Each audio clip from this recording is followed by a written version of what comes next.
과부가 본 낡은 공책 속에는 남편의 죽음에 얽힌 모든 진실이 적혀 있었습니다. 선비의 얼굴이 창백해졌습니다.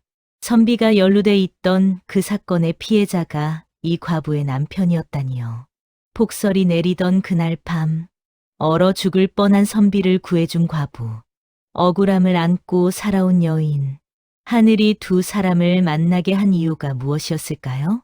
그 공책의 잉크는 한 사람의 죽음과 두 사람의 운명을 함께 적어두었지요. 이 모든 이야기는 며칠 전 눈이 내리던 그날부터 시작되었습니다. 서방님, 그냥 가시면 소청 마음이 허전합니다. 구독과 좋아요 하나 남기고 가셔야지요. 내일도 이야기 들고 기다리고 있겠습니다. 옛날 옛적 숙종 임금께서 나라를 다스리시던 시절의 일이었습니다. 한성에서 사흘 길을 걸어야 닿는 산골 고을에 혹독한 겨울이 찾아왔지요. 그해 가을은 흉년이었습니다. 곡식은 반도 거두지 못했고 백성들은 겨우 입에 풀칠하며 살아가고 있었습니다. 그런데 설상가상으로 찾아온 것이 바로 매서운 추위였지요. 동짓달 어느 날 새벽부터 하늘이 잿빛으로 어두워지더니 눈발이 날리기 시작했습니다. 처음엔 가늘게 흩날리던 눈송이가 점점 굵어지고 바람까지 거세지면서 앞이 보이지 않을 지경이 되었습니다. 마을 사람들은 모두 집 안에 웅크리고 있었습니다. 누구도 밖으로 나서려 하지 않았지요. 그러나 그들은 몰랐습니다. 그날 내린 눈이 재앙이 아니라 두 사람의 인연을 맺어줄 하늘의 뜻임을 말입니다. 그 눈 내리는 날 아침 한선비가 산골 마을을 지나고 있었습니다. 그의 이름은 이규였지요. 이규는 본래 양반가의 후손이었으나 집안이 몰락하여 가진 것이라고 낡은 책 몇 권뿐이었습니다. 그는 호랍이었습니다. 아내는 3년 전 병으로 세상을 떠났고 자식도 없었지요. 그 뒤로 이규는 외로운 세월을 보내왔습니다. 그는 한성으로 가는 길이었습니다. 40이 가까운 나이에 다시 과거를 보기로 결심했던 것입니다. 늦은 나이라고들 했지만 이규는 포기할 수 없었습니다. 가문을 다시 일으켜야 한다는 일념뿐이었지요. 이규의 외모는 수척했으나 눈빛만은 온화했습니다. 검소한 선비복에 낡은 갓을 쓰고 등에는 책 보따리를 메고 있었지요. 그 보따리 속에는 책들과 함께 낡은 공책 한 권이 들어 있었습니다. 3년 전 이규가 청산 고을 관아에서 서기로 일할 때 적어두었던 기록이었지요. 그 기록 속에는 이규가 목격한 불의한 일들이 담겨 있었습니다. 권세가가 백성들의 토지를 빼앗고 관아의 서기들이 문서를 위조하는 모습을 보았지요. 하지만 이규는 그때 아무것도 하지 못했습니다. 힘없는 서기가 감히 권세가에 맞설 수 없었기 때문입니다. 그 일로 이규는 관아를 떠나야 했고 양심의 빚을 짊어진 채 살아왔습니다. 그러나 그날 하늘이 그의 길을 가로막았습니다. 눈은 점점 거세지고 바람은 살을 애는 듯 매서웠습니다. 어느 마을 한쪽 끝자락에 작은 초가집이 하나 있었습니다. 그 집에는 젊은 과부 한 사람이 살고 있었지요. 그녀의 이름은 소진이었습니다. 소진은 26의 나이에 남편을 잃었습니다. 남편 박진사는 3년 전 마을의 토지 분쟁 일로 청산고을 관아의 증인으로 불려갔습니다. 그런데 관아에서 돌아온 남편은 그날 밤 갑자기 피를 토하며 쓰러졌지요. 관아에서는 급병으로 죽었다고 했습니다. 하지만 소진이 본 남편의 시신은 이상했습니다. 입술은 시퍼렇게 질려 있었고 손톱 밑은 검게 변해 있었지요. 마치 독을 먹은 듯한 모습이었습니다. 그날 밤 남편은 죽기 직전 소진의 손을 부여잡고 떨리는 목소리로 말했습니다. 여보, 권세가의 토지를 이조. 그 말을 끝으로 남편은 숨을 거두었습니다. 무슨 뜻이었는지, 무엇을 말하려 했는지 소진은 알 수 없었지요. 다음 날 아침 이규는 어느 마을 어귀를 지나며 걸음을 재촉했습니다. 눈은 계속 내렸지만 아직 길이 막힐 정도는 아니었지요. 한성까지는 아직 이틀 길이 남아 있었습니다. 서둘러야 했습니다. 이규는 고갯길로 접어들었습니다. 바람이 점점 거세지기 시작했지요. 하늘은 더욱 어두워졌고 눈발은 굵어졌습니다. 이규는 가끈을 더욱 단단히 묶으며 앞으로 나아갔습니다. 한편 소진은 그날 새벽부터 일어나 집안 살림을 돌보고 있었습니다. 향란이와 함께 아침 식사를 준비하고 장독대에 눈을 쓸어냈지요. 형님, 오늘은 눈이 많이 내리는 것 같아요. 향란이가 창밖을 내다보며 말했습니다. 소진도 고개를 끄덕였지요. 그러하구나. 하지만 장에 다녀와야 할 것들이 있으니 다녀와야겠구나. 소진은 향란이와 함께 장터로 향했습니다. 겨울을 나기 위해 필요한 소금과 기름, 그리고 곡식을 사야 했지요. 장터는 눈 때문에 한산했습니다. 평소보다 장사치들도 적었고 물건값도 비쌌습니다. 소진은 주머니를 털어 필요한 물건들을 샀습니다. 그리 많지 않은 돈이었지만 겨울을 나기에는 충분했지요. 두 사람은 서둘러 집으로 돌아왔습니다. 집에 돌아온 소진은 장독대 위에 눈이 하얗게 쌓인 것을 보았습니다. 아침에 쓸었던 것이 무색하게 다시 쌓여 있었지요. 이상하게도 가슴이 두근거렸습니다. 무언가 일어날 것만 같은 느낌이었습니다. 해가 기울기 시작했습니다. 바람은 더욱 거세졌고 눈은 폭설로 변해갔습니다. 소진은 문을 굳게 닫고 방 안에 들어앉았지요. 향란이와 함께 실을 잡고 바느질을 했습니다.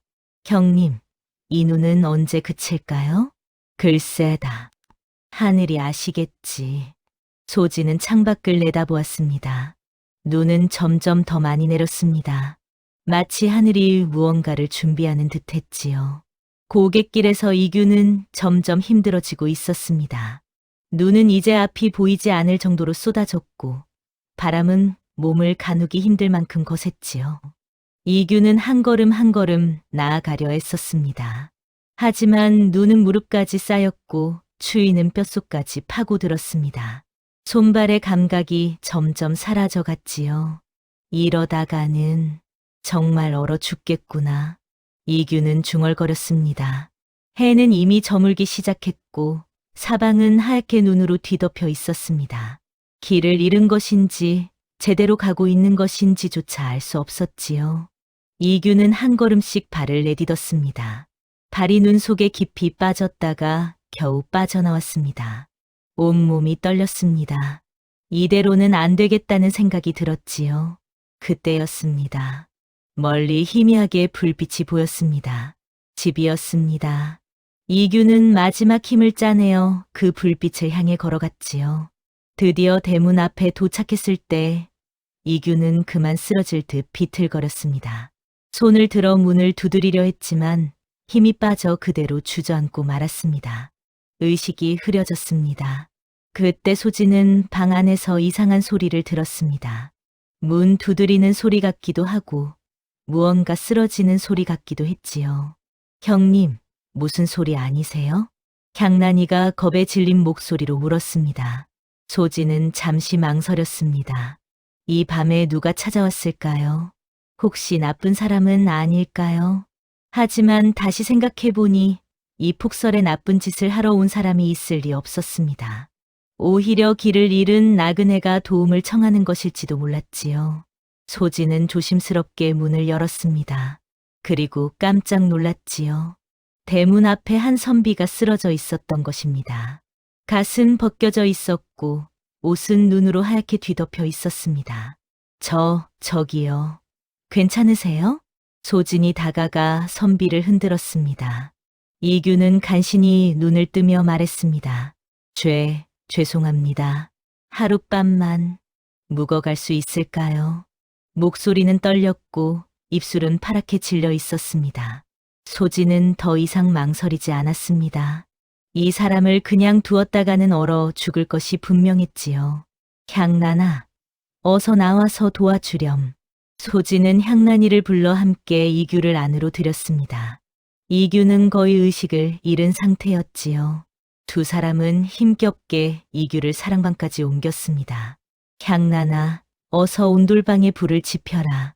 그리고 따뜻한 차를 끓여오너라. 소진은 이규의 젖은 옷을 벗기고 이불을 덮어 주었습니다.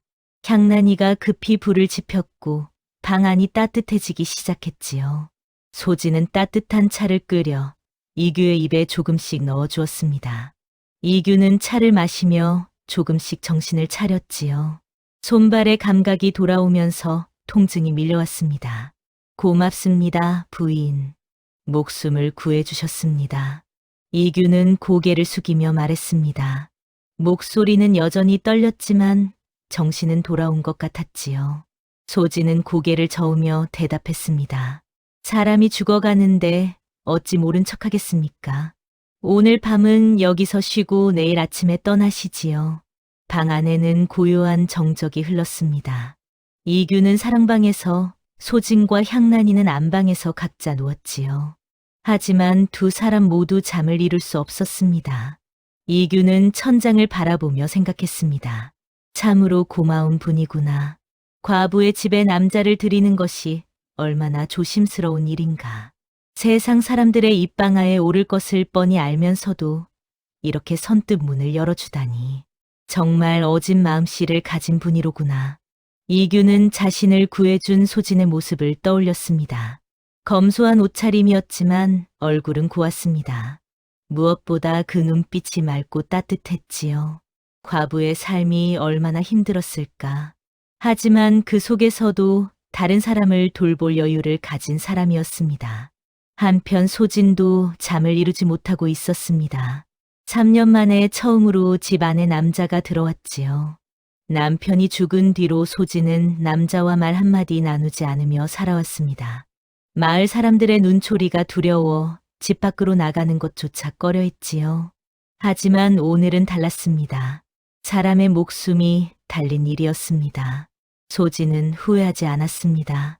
사람이 죽어가는데 세상 사람들의 입방아가 무슨 소용이겠습니까? 형님, 저 선비 양반 괜찮은 분 같지요? 향란이가 속삭였습니다. 소진은 고개를 끄덕였지요. 그러하구나. 눈빛이 맑고 말씨가 정중하더구나. 아마도 학문을 닦은 양반가의 후손인 것 같구나. 형님, 혹시 내일 아침이면 떠나시겠지요? 그럴 것이다. 눈이 그치면 떠나시겠지. 바깥에서는 여전히 바람이 몰아치고 있었습니다. 눈은 그칠 기미가 보이지 않았지요. 소진은 창문 밖을 내다보며 한숨을 쉬었습니다. 내일 아침이면 저 선비는 떠나겠지요. 그리고 다시는 만날 일도 없을 것입니다. 그런데 왜인지 가슴 한구석이 허전했습니다. 3년 동안 혼자 살아오면서 느끼지 못했던 감정이었지요. 소진은 고개를 저었습니다.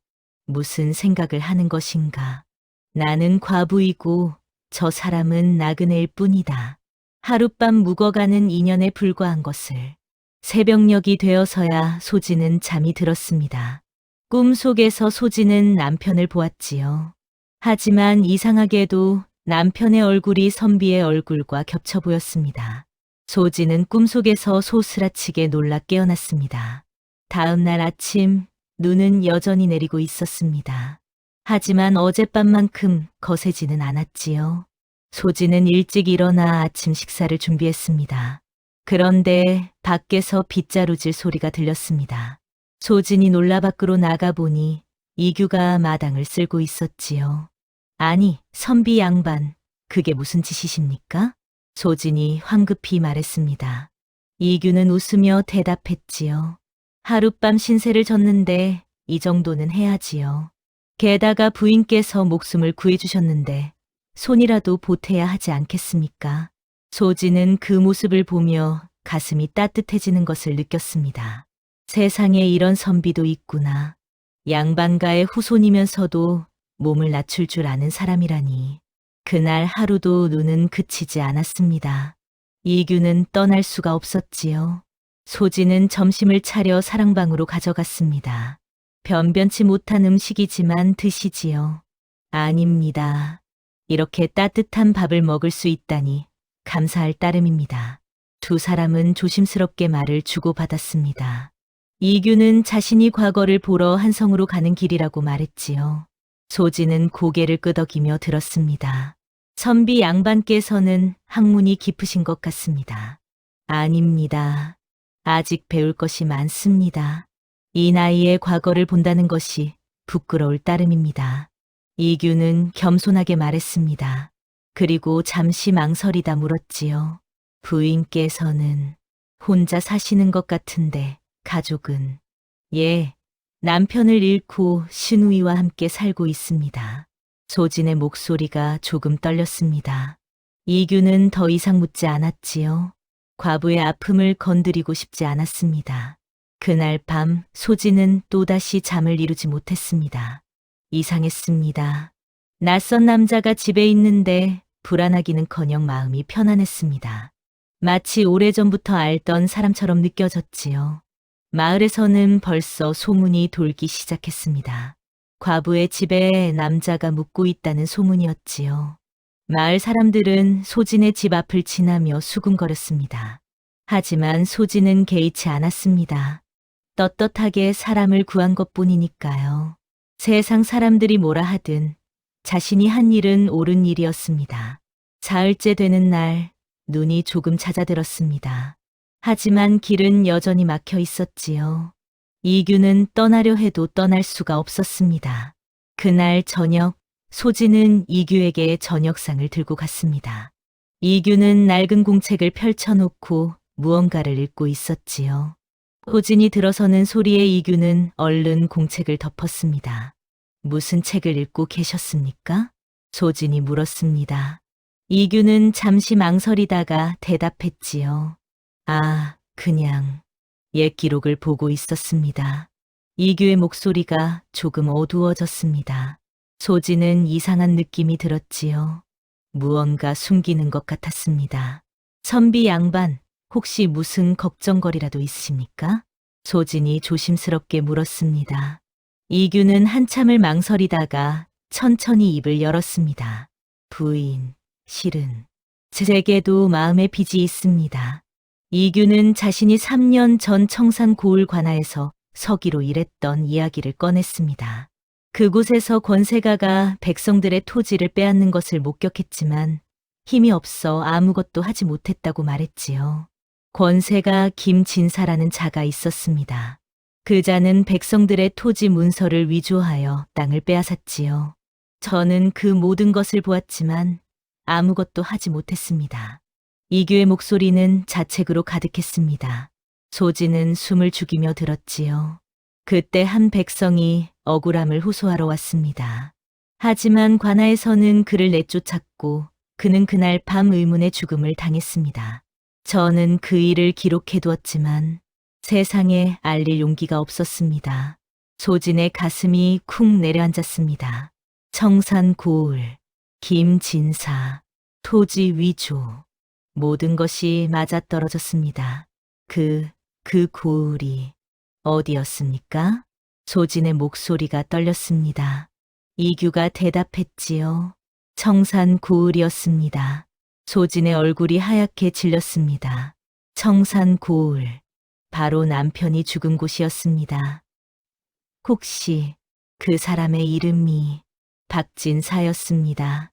소진은 그 자리에 주저앉고 말았습니다. 세상이 빙글빙글 돌았습니다. 남편이었습니다.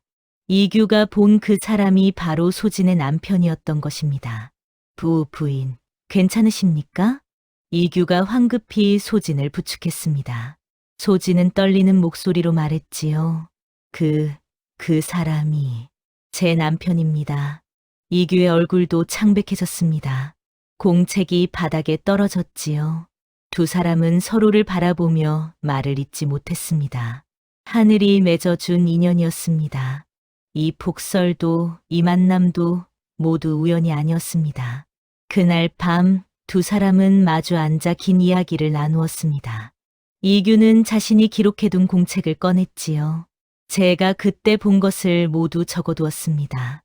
하지만 저는 겁쟁이였습니다. 이 기록을 세상에 내놓을 용기가 없었지요. 이규의 목소리는 자책과 후회로 가득했습니다. 소진은 떨리는 손으로 그 공책을 받아들었습니다.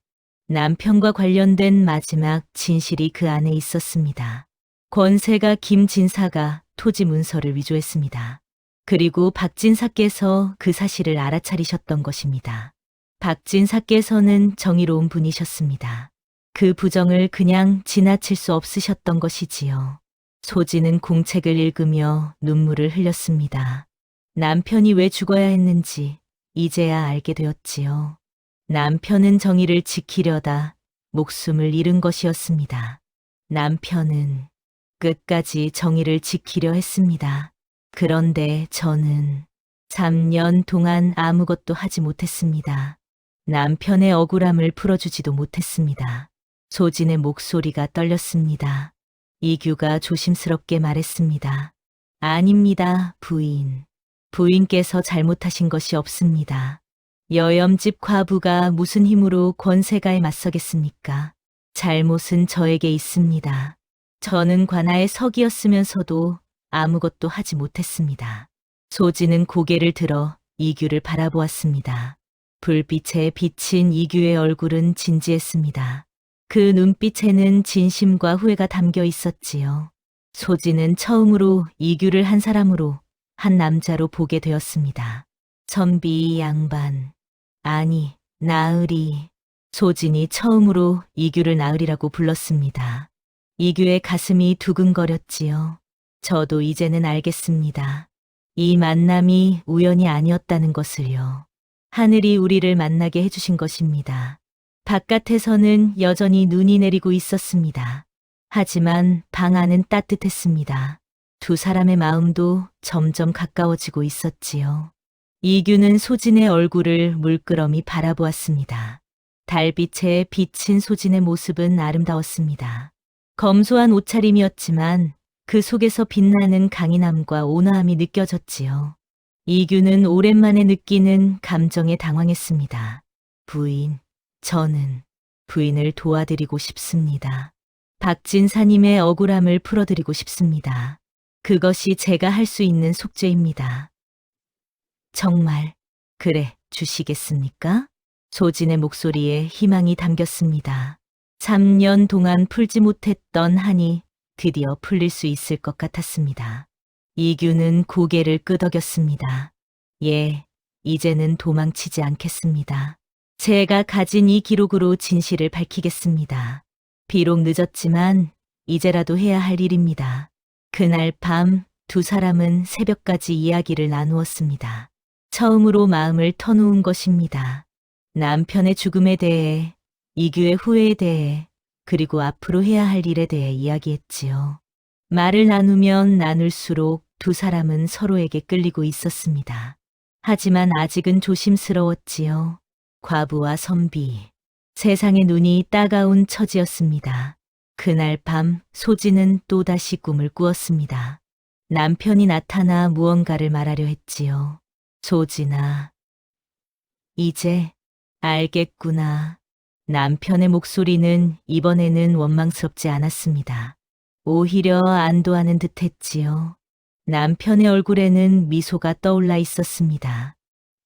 당신, 왜 그렇게 웃고 계세요? 소진이 꿈속에서 물었습니다. 남편이 대답했지요. 드디어 알아주는 사람이 생겼구나. 내 억울함을 풀어줄 사람이 나타났구나. 그 선비 양반 말씀이세요? 그렇다. 그 사람은 좋은 사람이다. 너를 도와줄 것이다. 남편의 모습이 점점 흐려지기 시작했습니다. 소진이 황급히 손을 뻗었지요. 당신, 어디 가세요? 아직 할 말이. 소진아, 나는 이제 떠난다. 하지만 너는 살아야 한다. 행복하게 살아야 한다. 당신, 그 선비를 믿어라. 그 사람이 너를 지켜줄 것이다. 남편은 그렇게 말하고는 빗속으로 사라졌습니다. 소진은 비명을 지르며 깨어났습니다. 온몸이 땀으로 젖어 있었지요. 형님, 형님, 괜찮으세요? 향란이가 놀라 깨어나 소진을 안았습니다. 소진은 떨리는 몸을 진정시키려 애썼습니다. 응, 괜찮다. 너 꿈을 꾸었구나. 또 오라버니 꿈을 꾸신 거예요? 응. 하지만 이번에는 달랐구나. 오라버니께서 웃고 계셨어. 그때 사랑방 문이 열리는 소리가 들렸습니다.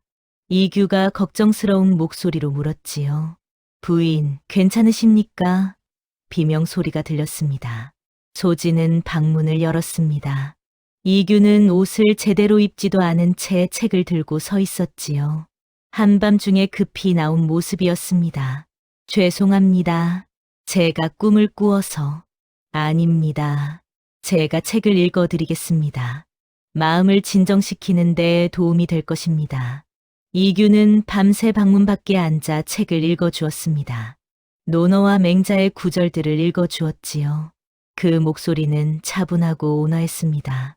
소진은 그 목소리를 들으며 차츰 마음이 편안해지는 것을 느꼈습니다. 이상했습니다. 남편이 죽은 뒤로 처음으로 편안함을 느끼고 있었습니다. 향란이도 옆에서 조용히 듣고 있었습니다. 이규의 목소리는 마치 자장가처럼 두 사람을 감싸주었지요. 새벽이 밝아올 무렵 소진은 깊은 잠에 빠졌습니다. 이번에는 악몽이 없었습니다. 평화로운 잠이었지요. 이규는 조용히 자리에서 일어나 사랑방으로 돌아갔습니다. 하지만 잠을 이루지 못했습니다. 소진에 대한 마음이 점점 커지고 있었기 때문입니다. 향란이는 그 모습을 보며 생각했습니다. 저 선비 양반은 정말 좋은 분이구나. 형님을 저렇게 아껴주시다니. 오라버니도 저런 분이었으면 좋았을 텐데. 며칠이 지나고 눈이 그쳤습니다. 하지만 이규는 떠나지 않았습니다. 아니, 떠날 수 없었지요. 소진을 도와야 한다는 마음이 과거를 보러 가야 한다는 마음보다 더 컸습니다. 두 사람은 함께 이규의 기록을 자세히 살펴보았습니다. 그러던 중 놀라운 사실을 발견했지요. 부인, 이것을 보십시오. 이규가 공책의 한 페이지를 가리켰습니다. 거기에는 김진사가 관아의 서기에게 뇌물을 준 기록이 적혀 있었습니다. 최석이라는 자입니다. 이 자가 김진사에게 거액의 뇌물을 받고 토지 문서를 위조했습니다. 소진이 공책을 자세히 읽었습니다. 거기에는 날짜와 금액, 그리고 위조된 문서의 내용까지 자세히 적혀 있었지요. 이 서기가 문서를 위조했고 박진사께서 그 사실을 알아차리셨던 것입니다. 그래서 이규는 말을 잇지 못했습니다. 그래서 박진사를 죽였다는 말을 차마 하지 못했던 것입니다.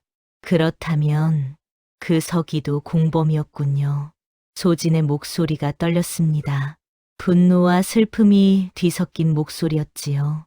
이규는 고개를 끄덕였습니다. 그리고 더욱 놀라운 사실을 밝혔지요. 그리고 그 최서기가 아직도 청산 고을 관아에 발붙이고 있답니다. 뭐라고요? 그날 이후 윗사람들 눈을 피해 자리를 옮겼다 하였으나 김진사의 비호가 워낙 두터워 끝내 청산으로 다시 돌아와 서기 노릇을 하고 있다 합니다. 소진은 깜짝 놀랐습니다. 남편을 죽인 자가 바로 아직도 관직에 있었던 것입니다. 어떻게 그런 일이. 청산 고을에서 문제가 생기자 그자는 이 고을로 도망쳐 왔습니다. 그리고 다시 청산관아의 서기 자리를 얻었지요. 아마도 김진사의 도움이 있었을 것입니다. 소진은 분노로 떨었습니다. 하지만 동시에 희망도 생겼지요. 그자가 가까이 있다면 진실을 밝힐 기회도 있다는 뜻이었습니다. 우리가 이 증거를 가지고 한성의 의금부에 고발하면 됩니다. 이규가 말했습니다. 하지만 소진은 고개를 저었지요. 아닙니다. 그 전에 제가 직접 그 자를 만나보겠습니다. 부인, 위험합니다. 그자는 사람을 죽인 흉악한 자입니다. 괜찮습니다. 나으리께서 함께 가주시면 됩니다. 저는 그자의 얼굴을 직접 보고 싶습니다. 남편을 죽인 자가 어떤 얼굴을 하고 있는지 말입니다. 소진의 눈빛은 단호했습니다. 3년 동안 억눌렀던 분노와 슬픔이 폭발하고 있었지요. 이규는 소진의 결심을 꺾을 수 없었습니다. 그 눈빛에는 굳은 의지가 담겨 있었기 때문입니다. 알겠습니다. 제가 함께 가겠습니다. 하지만 조심해야 합니다. 그자가 우리를 해칠 수도 있으니까요. 그날 밤 두 사람은 계획을 세웠습니다. 하지만 두 사람의 마음속에는 또 다른 감정이 자라나고 있었습니다. 이규는 소진을 보며 생각했습니다. 이 사람을 지켜주고 싶다. 평생 곁에 두고 싶다. 이 강인하면서도 온화한 사람을. 소진도 이규를 보며 생각했습니다. 이 사람과 함께라면 다시 사랑할 수 있을 것 같다. 남편이 떠난 뒤로 처음으로 느끼는 감정이었습니다. 다음 날 아침, 소진은 향란이를 불러 말했습니다. 향란아, 형님이 며칠 동안 집을 비울 것 같구나. 형님, 어디 가시려고요? 향란이가 걱정스러운 얼굴로 물었습니다. 소진은 향란이의 손을 잡으며 말했지요. 내 오라버니의 억울함을 풀어야 한다. 그동안 못해준 일을 이제라도 해야겠구나. 향란이는 눈물을 글썽이며 고개를 끄덕였습니다. 그리고 조심스럽게 물었지요. 형님, 저 선비 양반과 함께 가시는 거죠? 소진은 고개를 끄덕였습니다. 향란이가 소진의 손을 더욱 꼭 잡았습니다. 형님, 저는 알아요. 형님이 저 양반을 좋아하신다는 것을요. 소진은 얼굴이 붉어졌습니다. 부인하려다가 그만두었지요. 향란이는 영리한 아이였습니다. 숨길 수 없었습니다. 응, 나도 모르게 마음이 기울었구나. 이상하지? 남편이 죽은 지 3년밖에 안 됐는데. 아니에요, 형님. 오라버니도 형님이 행복하기를 바라실 거예요. 저는 꿈에서 오라버니를 봤어요. 오라버니께서 웃고 계셨어요. 소진은 향란이를 꼭 안아주었습니다. 이 어린 시누이가 얼마나 의젓한지 소진은 감사했습니다. 한편 이규도 결심을 굳히고 있었습니다. 사랑방에서 혼자 앉아 생각했지요. 이제는 도망치지 않겠다고. 3년 전 자신의 비겁함을 이번에는 바로잡겠다고 말입니다. 그리고 또 다른 결심도 했습니다. 이 일이 끝나면 소진에게 마음을 고백하겠다고. 비록 몰락한 양반이지만 정직하게 살아가겠다고 약속하겠다고 말이지요. 부인, 준비가 되셨습니까? 이규가 소진에게 물었습니다. 소진은 고개를 끄덕이며 대답했지요. 예, 출발하지요. 두 사람은 함께 집을 나섰습니다. 눈은 그쳤지만 날씨는 여전히 추웠지요. 하지만 두 사람의 마음은 뜨거웠습니다. 마을 사람들이 수군거렸습니다. 과부와 선비가 함께 길을 나선다고 말이지요. 어디로 가는 것인지, 무슨 일이 있는 것인지 궁금해했습니다. 하지만 소진은 개의치 않았습니다. 이제는 당당했습니다. 정의를 위해, 남편을 위해 나서는 길이었으니까요. 나으리. 예, 부인. 저, 함께 가주셔서 고맙습니다. 혼자였다면 엄두도 내지 못했을 일입니다. 아닙니다. 제가 해야 할 일입니다. 그리고 이규는 말을 잇지 못했습니다. 그리고 부인을 위해서라면 무엇이든 하고 싶습니다라는 말을 하려다가 참았던 것입니다. 두 사람의 손이 스칠 듯 말 듯 가까웠습니다.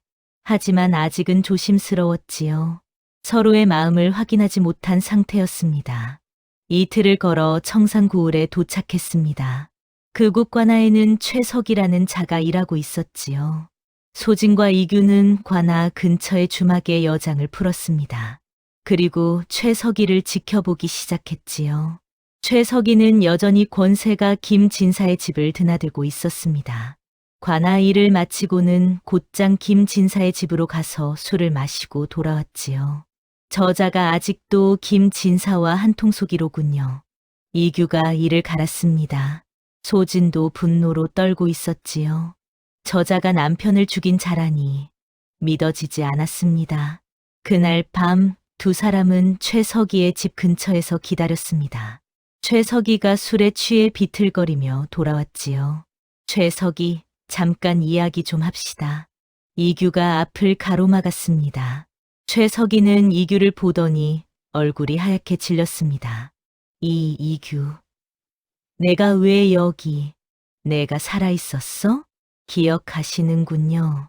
3년 전 함께 일했던 석이 말입니다. 최석이는 도망치려 했지만 소진이 앞을 막아섰습니다. 소진의 얼굴에는 냉기가 서려 있었지요. 당신이 제 남편을 죽였군요. 뭐라고? 누구신데? 박진사의 아내입니다. 최석이는 그제야 모든 것을 깨달았습니다. 그는 무릎을 꿇으며 손을 비비며 애원했지요. 제가 한 것이 아닙니다. 김진사가 시켰습니다. 저는 그저 시키는 대로 했을 뿐입니다. 그래도 당신은 공범입니다. 당신이 문서를 위조하지 않았다면 제 남편은 죽지 않았을 것입니다. 이규가 차갑게 말했습니다. 그리고 놀라운 사실을 밝혔지요. 최석이, 당신이 위조한 토지 문서 중에 제 집안의 땅도 있었습니다. 소진이 깜짝 놀라 이규를 바라보았습니다. 이규는 쓸쓸하게 웃으며 말했습니다. 제 집안이 몰락한 것도 김진사 때문이었습니다. 그리고 박진사께서 그 사실을 알아차리셨던 것입니다. 박진사께서는 제 집안의 토지가 부당하게 빼앗긴 것을 보시고 다른 백성들도 같은 피해를 입었을 것이라 생각하신 거지요. 소진은 이제야 모든 것을 이해했습니다. 이 만남은 정말로 우연이 아니었습니다. 하늘이 두 사람을 이어준 것이었지요. 같은 악인에게 피해를 입은 두 집안이 만난 것입니다.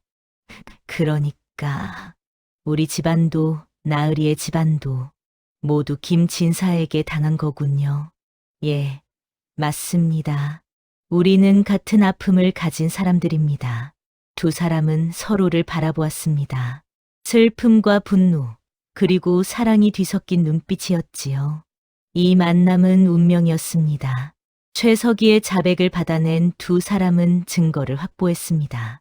이제 한성으로 가서 의금부에 고발하면 되었지요. 하지만 그날 밤 주막방에서 이규는 소진에게 말했습니다. 부인, 저는 혼자 가겠습니다. 소진이 놀라 이규를 바라보았습니다. 무슨 말씀이십니까? 제가 이 일을 홀로 떠맡겠습니다. 부인은 이미 충분히 고생하셨습니다. 이제 집으로 돌아가 쉬십시오. 소진은 고개를 저었습니다. 안 됩니다. 우리가 함께 시작한 일 아닙니까? 어찌 혼자 가신단 말입니까? 하지만 부인께서 관아에 나서시면 소문이 날 것입니다. 과부가 남자와 함께 다닌다고 체면도 없다고 말이지요. 이규는 소진을 생각하는 마음에서 그런 말을 했습니다. 소진이 세상 사람들의 입방아에 오르는 것을 원하지 않았던 것입니다. 하지만 소진은 달랐지요. 소진은 이규의 손을 잡으며 말했습니다. 저는 상관없습니다. 나으리와 함께라면 어떤 소문도 어떤 손가락질도 두렵지 않습니다. 소진이 처음으로 자신의 마음을 드러냈습니다. 이규는 놀라 소진을 바라보았지요. 부인, 나으리. 저는 나으리 곁이 자꾸 마음을 흔듭니다. 소진의 목소리는 떨렸지만 단호했습니다. 3년 동안 닫혀있던 마음의 문이 활짝 열리는 순간이었지요. 이규의 눈에 눈물이 고였습니다. 가슴이 뜨거워졌습니다. 저도 부인을 마음에 두고 있었소. 처음 본 순간부터, 아니 부인께서 문을 열어주신 그 순간부터 제 마음은 부인의 것이었습니다. 두 사람은 처음으로 서로의 마음을 확인했습니다. 바깥에서는 다시 눈이 내리기 시작했지요. 마치 하늘이 두 사람의 사랑을 축복하는 듯했습니다. 하지만 부인, 저는 아직 아무것도 이루지 못한 사람입니다. 부인을 떳떳하게 맞이할 자격이. 소진이 이규의 말을 막았습니다. 그런 것은 중요하지 않습니다. 저는 그저 나으리와 함께 있고 싶을 뿐입니다. 나으리께서 가난하든 부유하든 벼슬이 있든 없든 상관없습니다. 이규는 더 이상 참을 수 없었습니다. 조심스럽게 소진의 손을 잡았지요. 소진도 이규의 손을 꼭 잡았습니다. 두 사람의 손이 마주 잡히는 순간 세상의 모든 추위가 사라지는 것 같았습니다. 그날 밤 두 사람은 달빛 아래에서 서로를 바라보았습니다. 말없이도 서로의 마음을 알 수 있었지요. 창밖으로 내리는 눈은 두 사람의 사랑을 축복하고 있었습니다. 부인, 아니, 소진. 이규가 처음으로 소진의 이름을 불렀습니다. 소진은 미소 지으며 대답했지요. 예, 나으리. 이 일이 끝나면 제가 정식으로 청혼하겠습니다. 소진은 고개를 끄덕였습니다. 눈물이 흘렀지만 그것은 슬픔의 눈물이 아니었습니다. 행복의 눈물이었지요. 다음 날 아침 소진은 결심을 굳혔습니다. 나으리, 제가 직접 관아에 나가 증언하겠습니다. 부인, 위험합니다. 김진사는 권세가입니다. 무슨 짓을 할지 모릅니다. 알고 있습니다. 하지만 이것이 제 남편을 위해 제가 할 수 있는 마지막 일입니다. 제가 직접 나서야 남편의 원혼도 편히 쉴 수 있을 것입니다. 소진의 눈빛은 단호했습니다. 이규는 더 이상 말릴 수 없었지요. 그렇다면 제가 함께 가겠습니다. 부인을 혼자 보낼 수는 없습니다. 무슨 일이 있어도 제가 부인을 지키겠습니다. 두 사람은 함께 한성으로 향했습니다. 눈길은 험했지만 두 사람은 서로를 의지하며 걸었지요. 힘들 때면 서로를 격려하고 추울 때면 서로를 감싸주었습니다. 길을 걷는 동안 이규가 물었습니다. 부인, 정말 후회하지 않으시겠습니까? 저와 함께 하시면 많은 것을 잃으실 수도 있습니다. 세상 사람들의 손가락질을 받을 수도 있고 마을에서 쫓겨날 수도 있습니다. 소진은 고개를 저으며 대답했습니다. 이미 잃을 것은 다 잃었습니다. 남편도 평온한 삶도 모두 잃었습니다. 이제는 얻고 싶습니다. 진실을, 정의를, 그리고 나으리를요. 이규는 소진의 손을 더욱 꼭 잡았습니다. 두 사람은 서로를 바라보며 미소 지었지요. 한성으로 가는 길은 멀었습니다. 하지만 두 사람에게는 행복한 시간이었습니다. 처음으로 마음을 나누며 걷는 길이었으니까요. 마침내 두 사람은 한성에 도착했습니다. 을금부는 궁궐 근처에 있었지요. 소진과 이규는 떨리는 마음으로 을금부의 문을 두드렸습니다. 을금부에 고발장을 제출했습니다. 하지만 처음에 을금부 관리들은 믿지 않았습니다. 힘없는 과부와 몰락한 선비의 말을 누가 믿겠소? 한 관리가 비웃으며 말했습니다. 소진은 굴하지 않고 말했지요. 증거가 있습니다. 이 나으리께서 3년간 모아두신 기록이 있습니다. 이규가 낡은 공책을 꺼냈습니다. 그 안에는 김진사와 최석이의 부정부패가 낱낱이 기록되어 있었지요. 날짜, 금액, 피해자들의 이름까지 모두 적혀 있었습니다.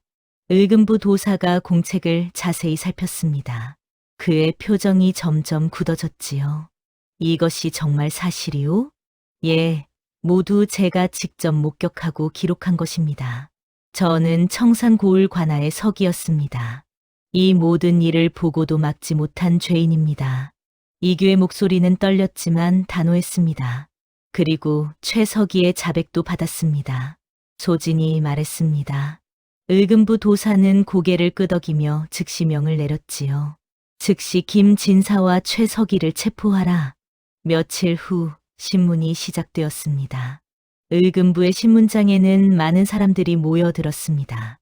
권세가 김진사의 재판이라 소문이 퍼진 것이지요. 김진사는 처음에는 모든 것을 부인했습니다. 이것은 모함입니다. 몰락한 선비가 돈을 뜯어내려고 꾸며낸 거짓말입니다. 하지만 증거가 너무나 명확했습니다. 이규의 기록, 최석이의 자백, 그리고 피해를 입은 백성들의 증언까지 모두 일치했지요. 을금부 도사가 준엄하게 물었습니다. 김진사, 그대는 백성들의 토지를 부당하게 빼앗았소. 그리고 그 사실을 알아차린 박진사를 독살했소. 맞소?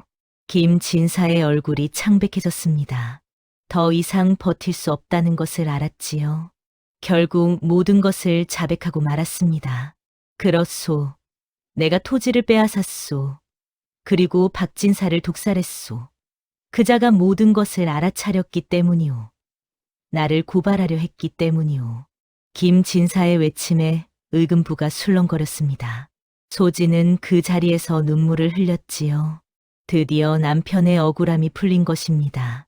3년 동안 품었던 한이 풀리는 순간이었습니다.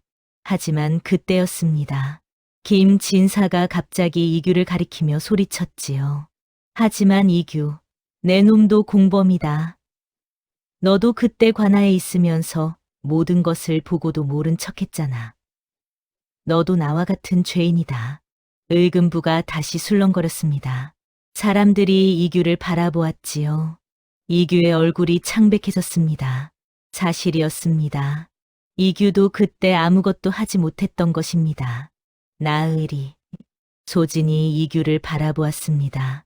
하지만 소진의 눈빛에는 원망이 아니라 이해와 사랑이 담겨 있었지요. 나으리께서는 그때 힘이 없으셨습니다. 하지만 이제는 용기를 내셨습니다. 3년 동안 양심의 빚을 짊어지고 살아오셨습니다. 그리고 이제 그 빚을 갚으신 것입니다. 그것으로 충분합니다. 소진의 말에 이규는 눈물을 흘렸습니다. 의금부 도사도 고개를 끄덕였지요. 이규 선비의 말을 들어보니 그는 비록 그때는 아무것도 하지 못했으나 3년 동안 증거를 모아 이제라도 진실을 밝히는데 앞장섰소. 이는 칭찬받을 일이오. 오히려 나라에서 상을 내려야 할 일이오. 마침내 판결이 내려졌습니다. 김진사는 사형, 최석이는 유배형을 받았지요. 그리고 빼앗긴 토지들은 모두 원래 주인에게 돌아갔습니다. 소진의 남편 박진사는 억울함을 벗었고 충의로운 인물로 기록되었습니다. 이규의 집안도 빼앗긴 토지를 되찾았고 명예를 회복했습니다. 두 사람은 의금부를 나서며 서로를 바라보았습니다. 그리고 미소 지었지요. 긴 싸움이 끝났습니다. 이제 새로운 시작이 기다리고 있었습니다. 신문이 끝나고 며칠 후 소진은 남편의 묘소를 찾았습니다.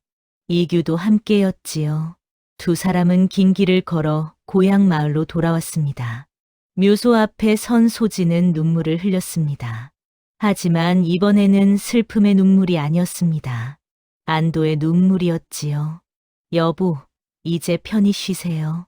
당신의 억울함은 모두 풀렸습니다. 당신을 죽인 자들은 벌을 받았고 당신의 충의는 세상에 알려졌습니다.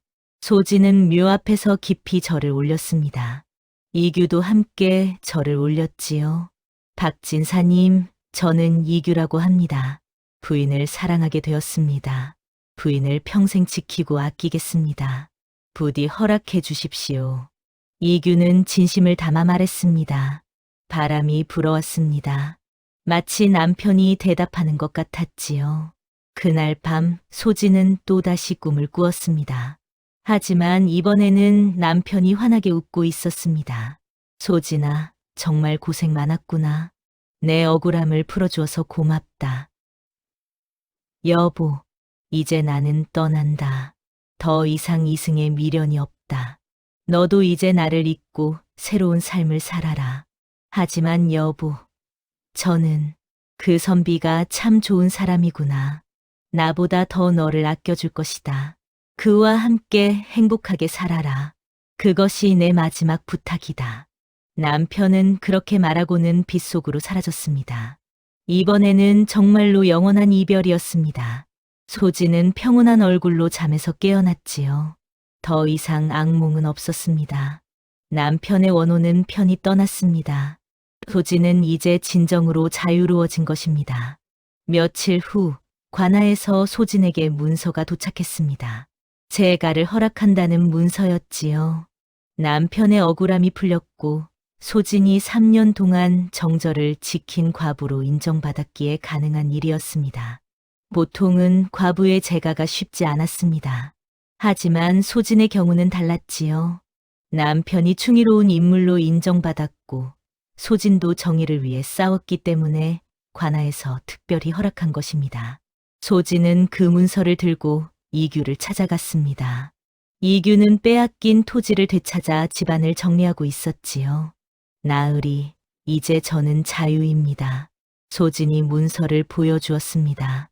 이규는 그 문서를 보며 눈시울이 뜨거워졌습니다. 소진, 이규가 소진의 이름을 불렀습니다. 그리고 무릎을 꿇었지요. 소진, 저와 함께 해주시겠습니까?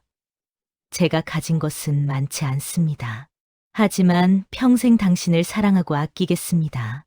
예, 기꺼이요. 소진은 눈물을 흘리며 대답했습니다. 이규는 일어나 소진을 꼭 안았습니다. 두 사람은 서로를 꼭 껴안으며 행복을 느꼈지요. 하늘이 맺어준 인연이었습니다. 복설이 만들어준 기적이었습니다. 두 사람은 서로를 찾아 긴 여정을 걸어왔고 마침내 함께할 수 있게 된 것입니다. 향란이가 달려와 두 사람을 축하해 주었습니다.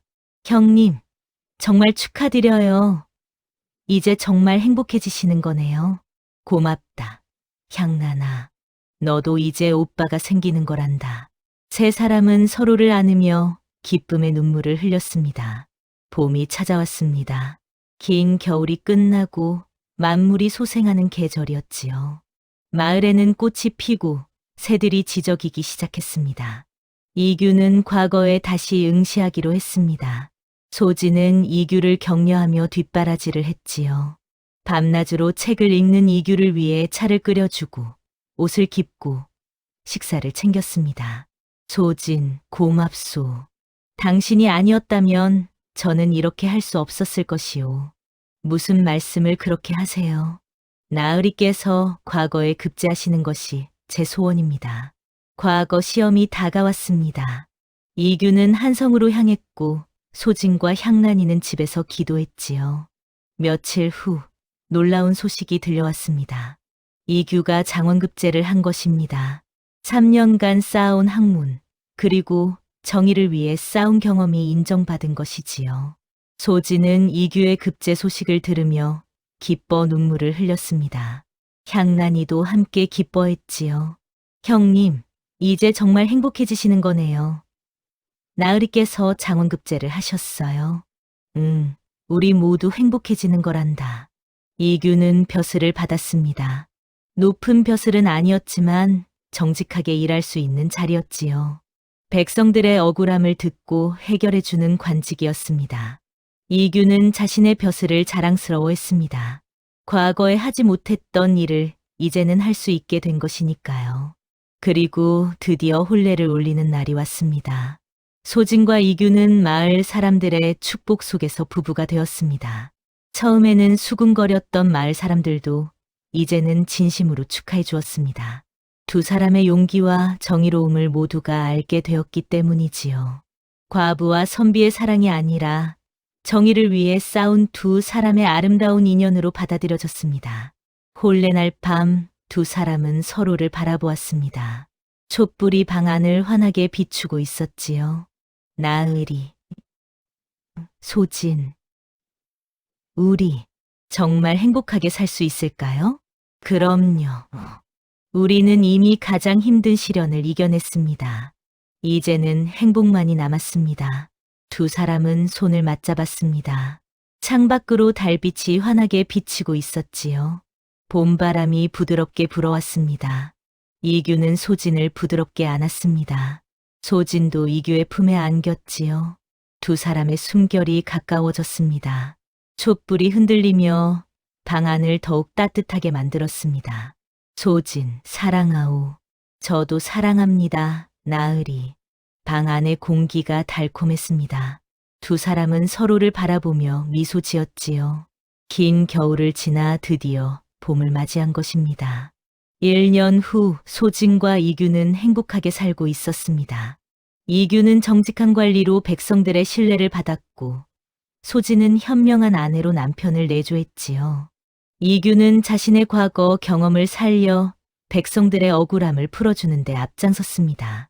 권세가들의 횡포를 막고 부당하게 빼앗긴 것들을 되찾아 주었지요. 백성들은 이규를 청렴한 관리라고 칭송했습니다.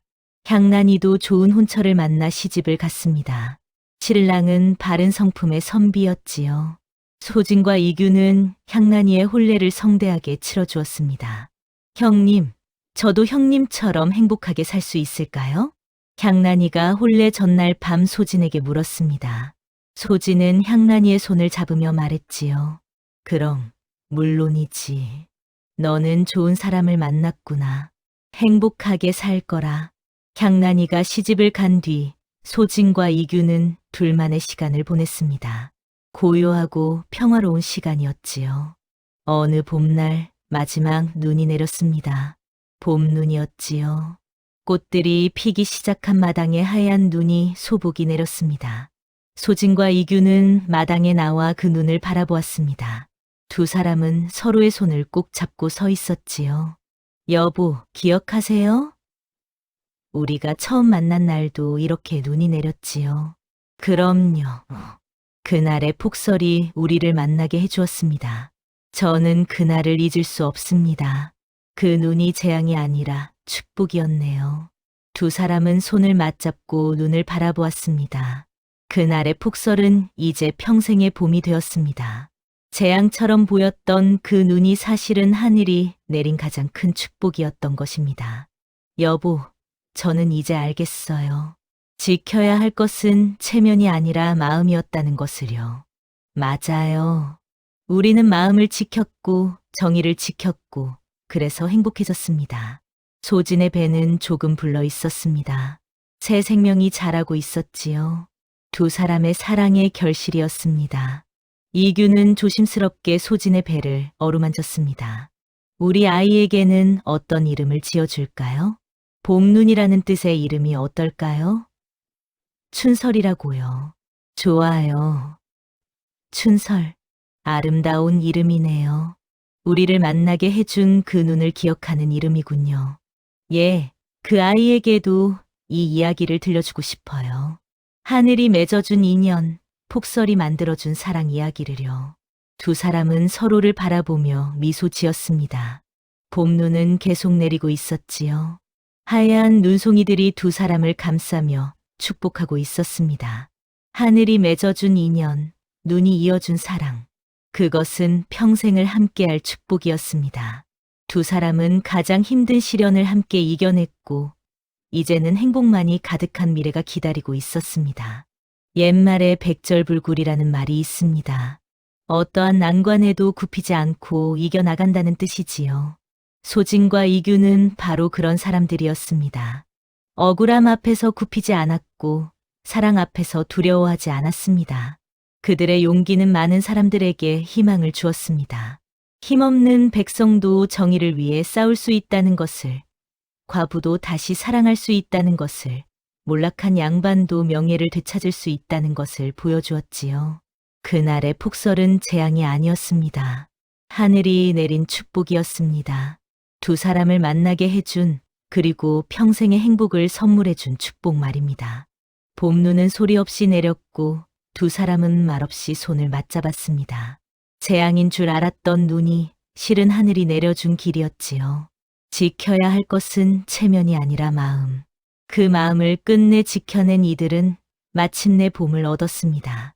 그리고 그 봄의 이름을 아이에게 춘설이라 붙였더랍니다. 다음 이야기도 기다리신다면 좋아요와 구독 한번 눌러주시지요.